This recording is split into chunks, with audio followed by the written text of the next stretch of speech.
pagi hari ini kami mau bangun mesbah Tuhan. Kami bawa persembahan Tuhan, yaitu hati kami, hidup kami Tuhan. Biar kiranya itu berkenan di hadapan-Mu Tuhan. Itu menjadi persembahan yang harum di hadapan-Mu Tuhan, dan menyenangkan hati-Mu Tuhan. Terima kasih Tuhan, terima kasih. Kami mau dedikasikan waktu ini Tuhan, untuk kami menyembah dan memuji Engkau Tuhan, untuk mendengarkan firman-Mu Tuhan. Berkati ibadah kami Yesus, berkati dari awal hingga akhir. Terima kasih Tuhan, kami mengucap syukur Tuhan buat hari ini. Dan setiap orang yang siap untuk memuji Tuhan katakan amin. Apa kabar hari ini? Luar biasa, sehat semuanya? Amin. Walaupun di luar sana situasinya seperti yang kita tahu, tapi kita mau percaya kepada Tuhan. Mungkin saat ini kita banyak masalah, semuanya pasti punya masalah. Tapi saya mau katakan bahwa Tuhan sudah siapkan apa yang tidak pernah kita lihat, apa yang tidak pernah kita dengar, apa yang tidak pernah timbul di dalam hati kita, itu yang Tuhan sediakan. Amin. Udah siap memuji Tuhan? Amin. Allah sanggup.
Saya mau kesaksian sedikit. Beberapa bulan yang lalu, tepatnya bulan kurang lebih Agustus ya, sekitar Agustus itu kita sudah bicara sama suami. Waduh, keadaan kondisi seperti ini di bulan Oktober kita harus memasukkan Jessica dan Jehuda ke sekolah. Dan penabur tahu sendiri bapak-bapak, SMP itu kita harus bayar sekitar 22 juta. SD itu kita harus bayar sekitar 19.800. Sekitar 40 juta kita harus sediakan di bulan Oktober. Karena kalau kita mundur lagi pendaftarannya itu pasti akan tambah lebih besar lagi. Di sisi lain, di bulan Agustus, September, Oktober, November itu kita harus memperpanjang sewa kantor, 3 kantor. Satu kantornya 30 juta.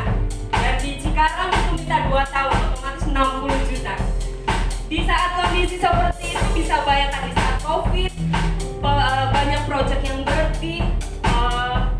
Tuhan ini dari mana? Saya beberapa kali minta doa kepada om dan tante. Kita harus bayar sekolah, kita harus bayar sewa perpanjangan. Uang dari mana? Sedangkan project banyak yang berhenti. Tapi satu hal yang kita bisa lakukan hanya berdoa. Setiap malam dari sejak kita di rumah baru, kita selalu setiap malam kita adakan mesbah keluarga, berdoa setiap jam 9 malam. Hanya itu yang bisa kita lakukan. Tapi apa yang saudara-saudara Tuhan sediakan buat kita? Sekarang bulan Oktober kita bisa membayar sekolah anak-anak, kita bisa membayar sewa kontrak ruko. Walaupun di awal-awal uang dari mana, tapi pada saat waktunya Tuhan sediakan. Amin. Jadi saya bilang ini lagu sangat berkesan buat saya. Apa yang tidak pernah kita lihat, apa yang tidak pernah kita dengar, apa yang tidak pernah timbul dalam hati, itu yang Tuhan sediakan. Amin. Mungkin saat ini Bapak Ibu Saudara sedang mengalami seperti yang saya alami. Apa dari mana ini kita harus menghidupi, mungkin harus dari mana, tapi percaya Tuhan pasti sediakan. Allah sanggup. Amin. Mari kita sama-sama nyanyikan.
Benar Tuhan, Kau Allah yang sanggup Tuhan. Terima kasih, kuasa-Mu sempurna dalam hidup kami. Hanya Kau Tuhan yang ada di hidup kami. Kaulah pengharapan kami Tuhan. Kau yang sanggup menyembuhkan, Kau yang sanggup memberikan kami harapan Tuhan akan hari depan. Terima kasih Tuhan. Karena salib-Mu kami hidup Tuhan. Karena salib-Mu kami menang Tuhan. Kami boleh melewati semuanya Tuhan. Karena Engkau Tuhan. Karena apa yang Kau sudah korbankan di atas kayu salib Tuhan. Terima kasih Tuhan.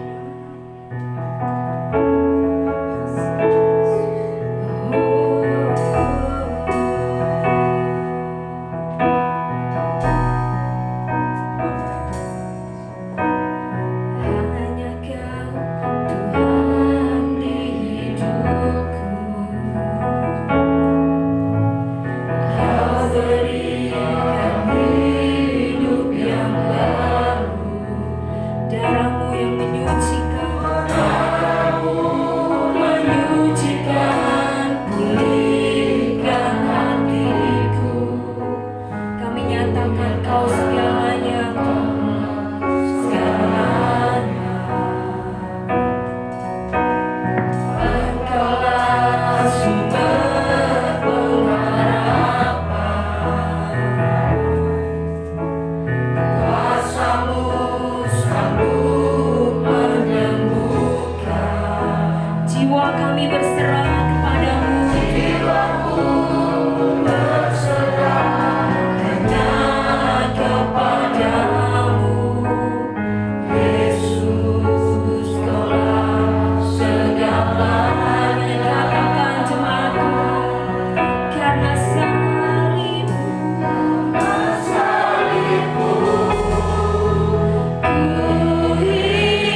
Terima kasih buat hadirat-Mu Tuhan.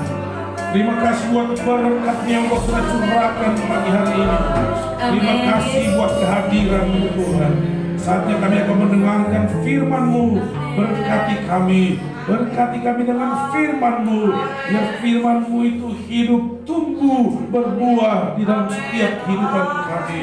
Terpuji nama-Mu Tuhan, intipan setan kuasa gelap dalam nama Yesus. Engkau hancurkan, Kau patahkan semuanya.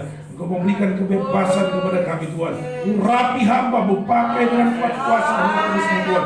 Di dalam nama Tuhan Yesus kami berdoa dan kami sambut firman-Mu. Haleluya. Amin. Puji Tuhan, saudara. Silakan duduk kembali. Saudara yang saya kasih dalam Tuhan, pada pagi hari ini saya akan beri tema firman Allah tidak. Saudara yang saya kasih dalam Tuhan, kata ini dapat memberikan dampak yang luas, dapat memberikan dampak yang besar di dalam kehidupan kita. Hanya dengan kata tidak. Hari-hari ini virus corona belum selesai, tetapi beberapa pengamat internasional, bahkan salah satu kalau di Indonesia si Jimli Asidiki, kalau saya salah sebut, nah, berkata perang dunia ketiga di ambang pintu. Ketika Vladimir Putin mengajak Cina untuk membangun kekuatan baru,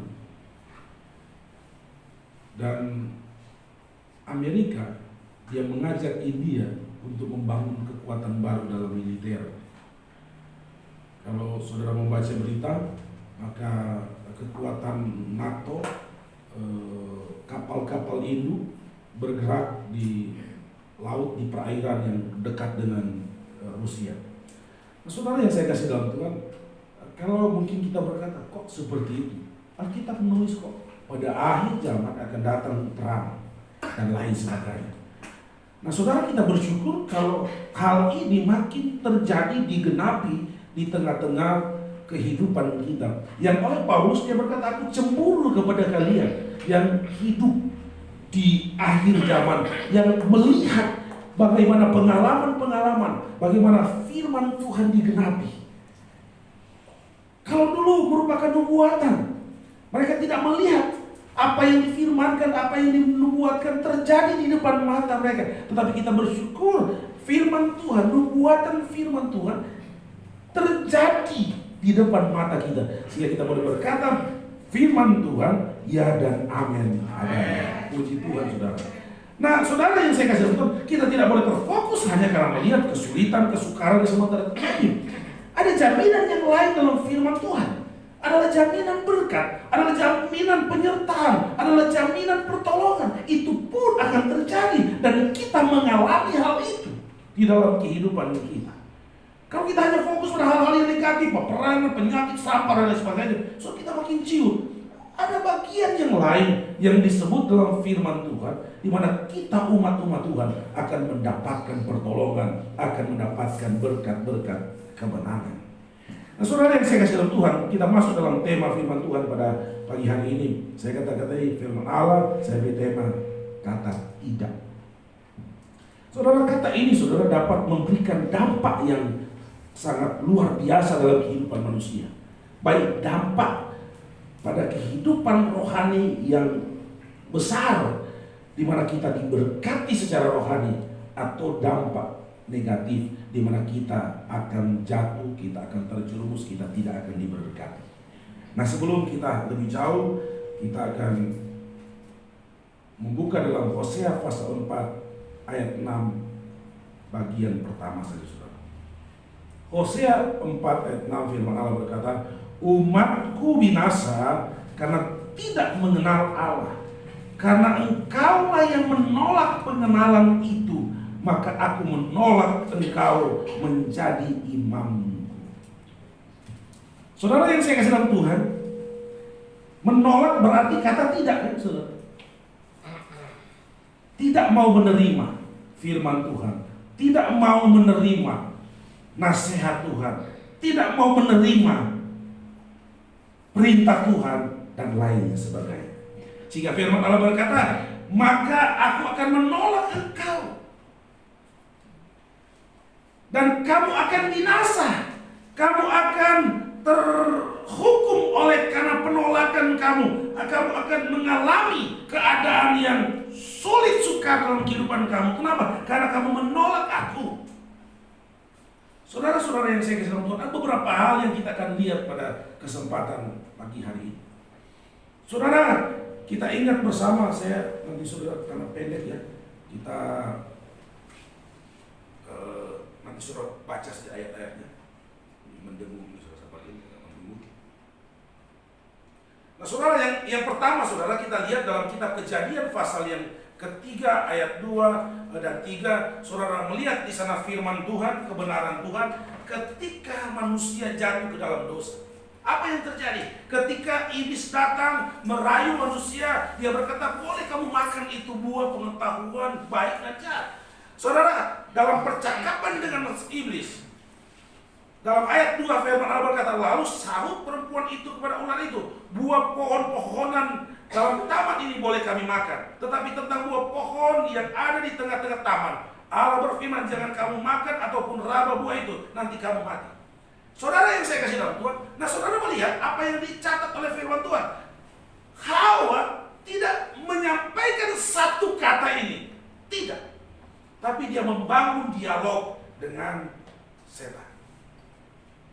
Dan selanjutnya sudah melihat bahwa Hawa akhirnya tertarik dan dia mengambil buah tersebut dan dia memakannya. Akhirnya akibat yang besar terjadi di mana Hawa, manusia jatuh ke dalam dosa dan manusia dibuang dari Taman Eden, dikeluarkan dari Taman Eden. Yang kedua, sudah kita lihat dalam firman Tuhan, contoh dalam kitab Daniel pasal 16, pasal 3 ayat 16 sampai 18, firman Allah berkata seperti ini. Lalu Sadrak, Mesak dan Abednego menjawab Raja Nebukadnezar, tidak ada gunanya kami memberi jawab kepada Tuanku dalam hal ini. Jika Allah kami yang kami puja sanggup melepaskan kami, maka Ia akan melepaskan kami dari perapian yang menyala-nyala itu dan dari dalam tanganmu ya Raja. Tetapi seandainya tidak, hendaklah Tuanku mengetahui ya Raja, bahwa kami tidak akan memuja dewa Tuanku dan tidak akan menyembah patung emas yang Tuanku dirikan itu. Berbeda ketika Sadrak, Mesak diperhadapkan dengan sesuatu yang sulit dan sukar dalam hidup untuk mengambil keputusan, maka yang keluar di mulut Sadrak, Mesak dan Abednego kata tidak. Berbeda dengan Hawa. Dia membangun dialog di sana dan akhirnya dia jatuh. Oleh sebab itu saya katakan kita tidak banyak baca ayat, sudah bisa membaca Kejadian 3, kejatuhan manusia, sudah bisa membaca Daniel pasal 3 tentang iman Sadrak, Mesak dan Abednego secara utuh dalam perikop tersebut. Saudara yang saya kasih nonton, Sadrak, Mesak dan Abednego, dia tidak gentar. Sadrak, Mesak dan Abednego tidak takut dan dia mengambil keputusan hanya dengan satu kata, bahwa tidak. Kami tidak akan menyembah dewa patung Tuanku Raja. Sekalipun hukumannya dilemparkan ke dapur api yang menyala-nyala, hukumannya jabatan diambil dari mereka, segala fasilitas yang mereka miliki, yang diberikan kerajaan kepada mereka akan dicabut semuanya, dan ujung-ujungnya mereka harus mati dibakar.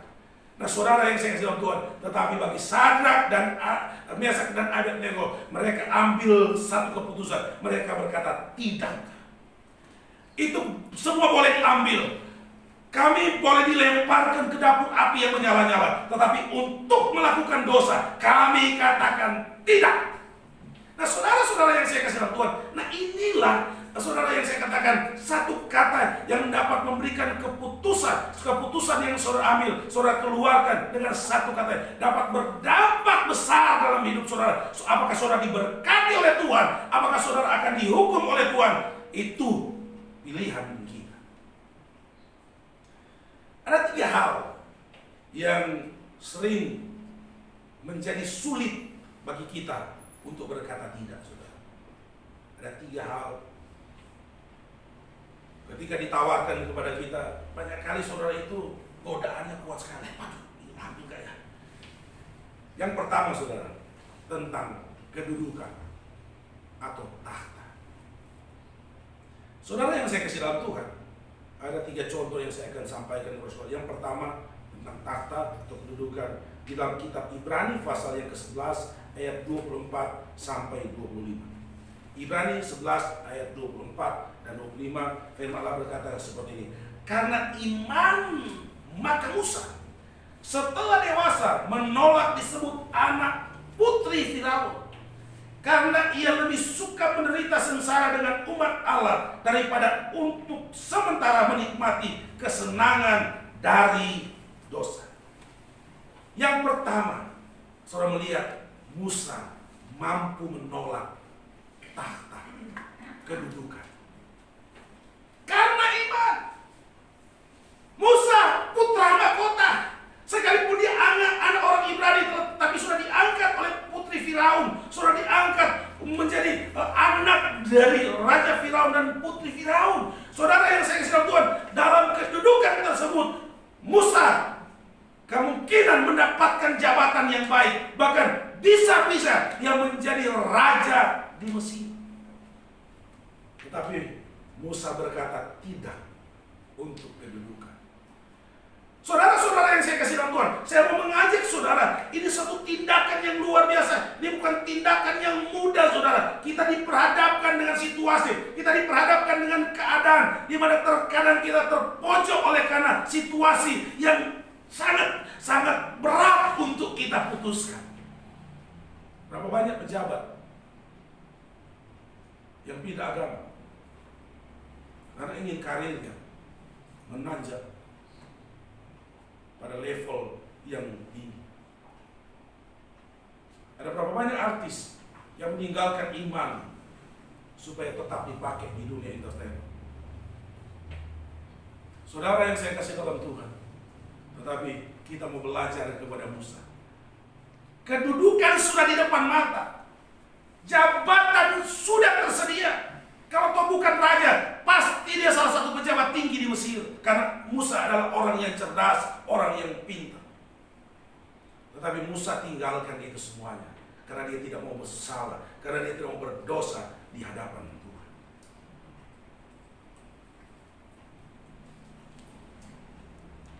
Manusia sekarang kan dengan gampang, apa-apalah, masalah keselamatan nanti. Yang penting di dunia ini saya bisa menikmati jabatan tertinggi dari karir saya.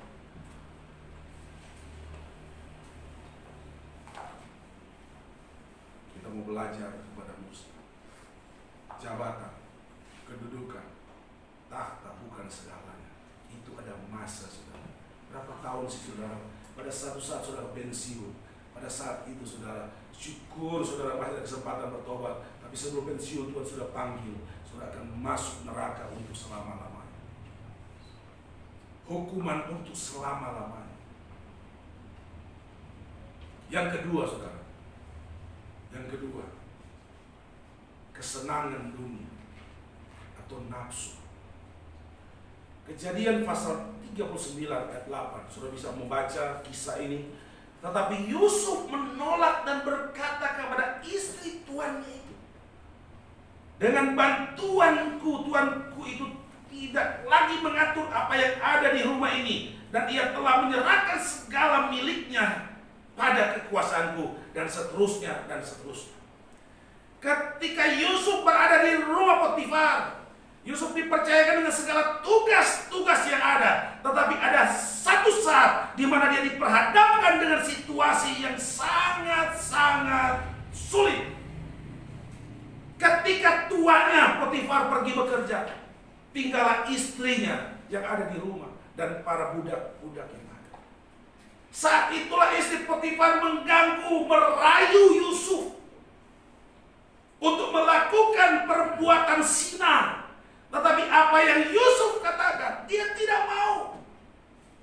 Dia menghindar, dia menjauh dari dosa, perzinahan, kesenangan dunia, kepuasan dunia.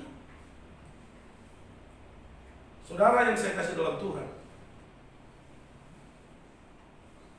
ini banyak kali menjebak bukan hanya laki-laki, perempuan pun. Banyak kali dosa ini menjebak manusia, karena dosa nafsu adalah dosa menyenangkan sesaat. Dosa yang punya daya tarik yang begitu kuat. Saudara yang main Facebook, saudara yang ada WA, apalagi sudah masuk Instagram dan WeChat ya. Saudara akan menemukan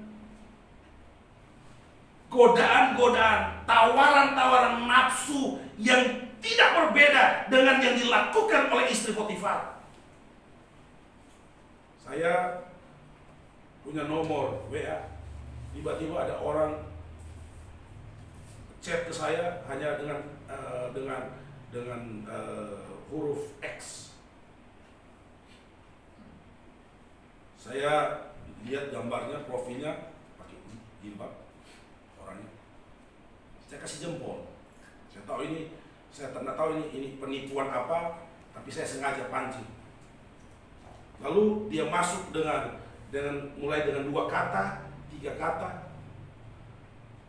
Rupanya bukan penipuan secara uang, tetapi dia masuk pada hal seks. Saya tunjukin ke istri. Saya lihat, kalau dia saya tidak tahu, saya tidak kenal orangnya, dia pakai jilbab, saya tunjukin profil, saya lihat, saya tunjukin percakapan dia dengan saya cuma jawab 1 kata, saya cuma jawab jempol, tetapi ujung-ujungnya percakapan tersebut mengarah kepada nafsu seks.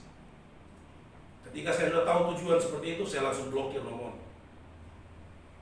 Nah saudara, kita tidak mencari, mereka datang, mereka menawarkan diri seperti istri Potifar. Dia menawarkan diri kepada Yusuf. Yusuf laki-laki normal. Istri Potifar adalah istri yang cantik, istri pejabat saat itu. Dia maunya memilih gadis-gadis yang cantik, ambil jadi istri. Tetapi hanya 1 kata yang dikatakan oleh Yusuf, tidak. Amin saudara. Maukah kita mau taruh, saudara, kita mau meteraikan kata ini dalam hidup kita, dalam hal dosa? Tidak. Apapun itu dosa, tidak. Semua tawaran yang berbau nafsu duniawi, yang menyesatkan kita mau katakan tidak. Supaya apa? Supaya Tuhan berkenan kepada kita. Kalau Tuhan berkenan kepada kita, sekalipun di akhir zaman banyak kesusahan, sekalipun di akhir zaman ada peperangan, di akhir zaman ada begitu banyak hal-hal yang menakutkan, tapi orang yang berkenan kepada Tuhan, maka dia akan diberkati oleh Tuhan. Saya berkata pada beberapa waktu yang lalu, kalau engkau ingin diberkati oleh Tuhan, jadilah benar di hadapan Tuhan. Hanya dengan jadi benar di hadapan Tuhan, maka engkau akan diberkati oleh Tuhan. Yang ketiga saudara, sehingga saudara kali tata, wanita, dan harta. Bilangan pasal 22 ayat 34. Lalu berkatalah Bileam kepada malaikat Tuhan, aku telah berdosa karena aku tidak mengetahui bahwa engkau ini berdiri jalan menentang aku. Maka sekarang jika hal itu jahat di matamu, aku mau pulang. Ini Bileam oleh Balak Raja Moab datang supaya memanggil dan meminta Bileam supaya mengutuk bangsa Israel yang lagi dalam perjalanan pulang dari Mesir untuk masuk ke tanah perjanjian.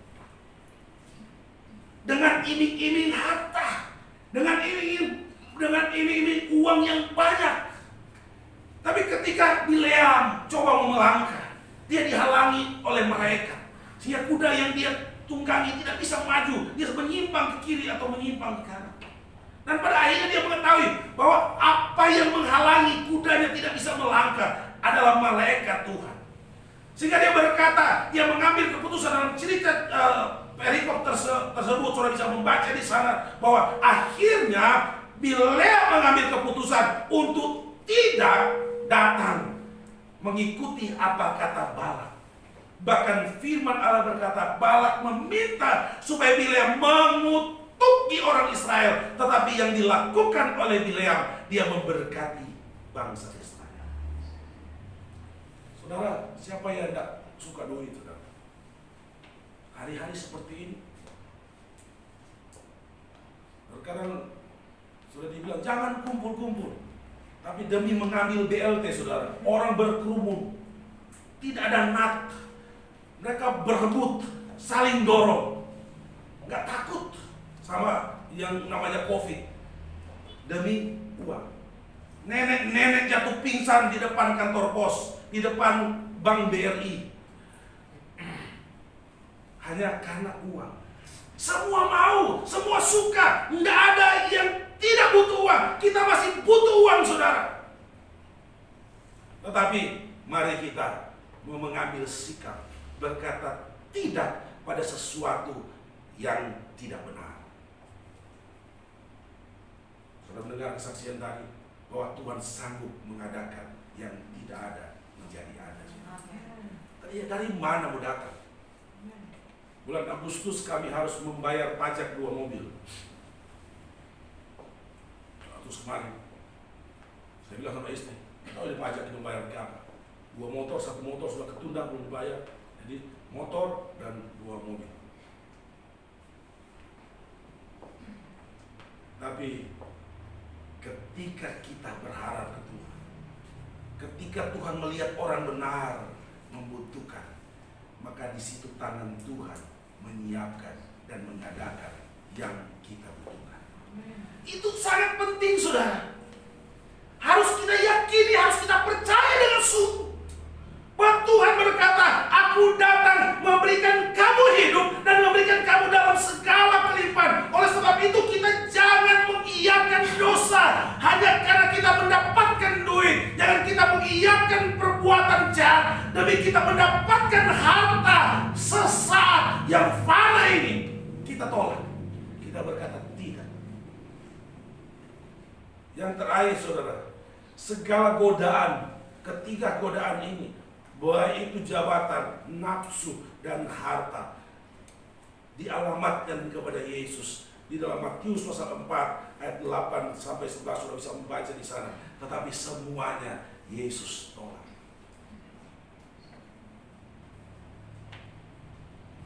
Kesenangan dunia, semua yang ada, kata iblis, semua yang ada yang kamu lihat ini, kalau kamu menyembah aku, maka aku akan berikan semuanya kepadamu.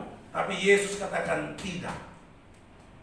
Firman Allah katakan hanya boleh menyembah kepada Bapa di surga, kepada Allah Bapa di surga. Yesus punya ketegasan yang luar biasa. Kalau Adam dan Hawa jatuh, tapi ketika berada pada posisi di mana Yesus datang ke dalam dunia ini, ketika dia menghadapi godaan, ketika dia menghadapi tawaran, maka saudara yang saya kasih dalam Tuhan, kita mau belajar kepada Yesus. Yesus berkata tidak. Firman Allah berkata hanya boleh menyembah Tuhan Allah saja, dan berkata enyalah engkau setan. Kita mau katakan enyalah engkau. Segala godaan-godaan, baik itu jabatan, baik itu nafsu dunia, baik itu harta, dalam nama Yesus enyalah engkau. Karena sumber berkat yang dapat memberikan damai sejahtera kepada kita adalah Yesus sendiri. Jaminan yang tidak dapat diberikan oleh dunia. Di tengah kesulitan hari-hari ini, saudara, mari saudara tetap berpegang teguh pada firman Tuhan. Berpegang sungguh pada firman Tuhan. Karena Tuhan mampu memberkati saudara kalau saudara tetap berpegang pada firman Tuhan. Amen. Sekarang ada begitu banyak godaan, sekarang begitu banyak tawaran-tawaran yang datang. Saya katakan mari kita menjaga sesuai dengan firman Tuhan. Kita menjaga sesuai dengan kebenaran Tuhan. Maka saya yakin dan saya percaya, sebagaimana Tuhan membela Yusuf, maka Tuhan akan membela kita. Sebagaimana Tuhan membela Musa, maka Tuhan akan membela kita. Sebagaimana Tuhan mau menolong kita, sebagaimana Dia hadir di tengah-tengah kehidupan kita, sebagaimana yang kita rindukan dalam hidup kita, maka Tuhan akan mengadakan itu kalau kita hidup benar di hadapan Tuhan. Saatnya kita akan masuk dalam perjamuan kasih yang kudus.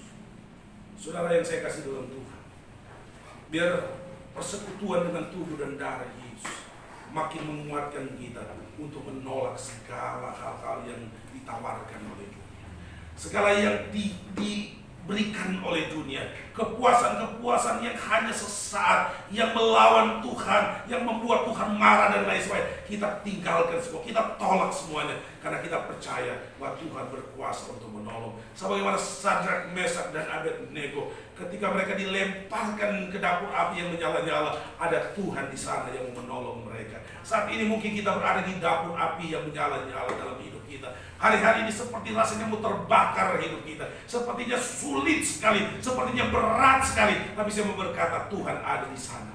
Ketika Sadrak, Mesak dilemparkan 3 orang, tapi di dalam dapur api yang menyala-nyala, di sana ada 4 orang, yang satu bagaikan dewa, kata orang-orang Babel.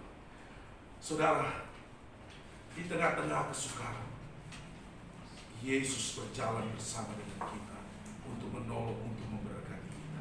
Dia telah memberikan hidupnya, dia telah memberikan, dikorbankan di atas salib untuk menebus, untuk membawa kita menjadi milik dan kepunyaannya. Dan saya percaya, saya meyakini Tuhan akan menjaga, Tuhan akan memelihara apa yang dia miliki, apa yang dia punya. Dia akan jaga, dia akan rawat, dia akan pelihara dengan baik. Sama-sama kita berdiri, saudara, menyanyikan kepujian. Karena salibmu ku ada, karena salibmu ku hidup, karena salibmu aku diberkati, karena salibmu aku mengalami kemenangan, karena salibmu aku mengalami pertolongan, karena salibmu aku mengalami